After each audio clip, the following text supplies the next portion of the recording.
প্রথমেই আইডিএলসিকে তার 40 বছরের মাইলফলক পার করার জন্য অনেক অনেক শুভেচ্ছা।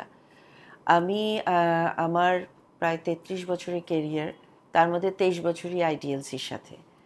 এটা আমার প্রথম জব, সেই জন্যই যে আইডিএলসি আমার ক্লোজ টু মাই হার্ট তা না। এটার যে ইউনিক এনভায়রনমেন্ট, এখানে ছেলে মেয়েরা সবাই একসাথে মিশে প্রপার রেসপেক্ট নিয়ে যে কাজ করতে পারে, তারপরে কমপ্লায়েন্ট ওয়েতে কাজ করতে পারে, এখানে যে কোনো ধরনের হ্যারাসমেন্টে জিরো টলারেন্স, এই জিনিসগুলা সত্যি ইউনিক।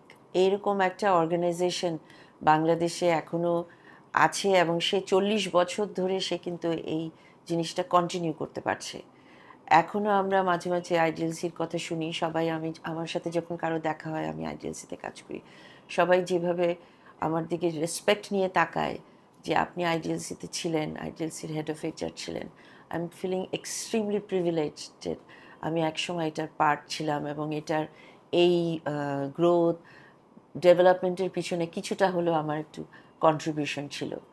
সেই জন্য আমি আইডিএলসিকে অনেক অনেক শুভেচ্ছা, অনেক অনেক শুভকামনা, যাতে সে এই ধারা বজায় রেখে আরও সামনের দিকে এগিয়ে যেতে পারে। আর আমার যারা কলিগরা রয়ে গেছে আইডিএলসিতে, তাদেরও অনেক বড় দায়িত্ব এই আইডিএলসিকে আরও সুন্দরভাবে আরও সামনের দিকে সফলতার সাথে এগিয়ে নিয়ে যাওয়া।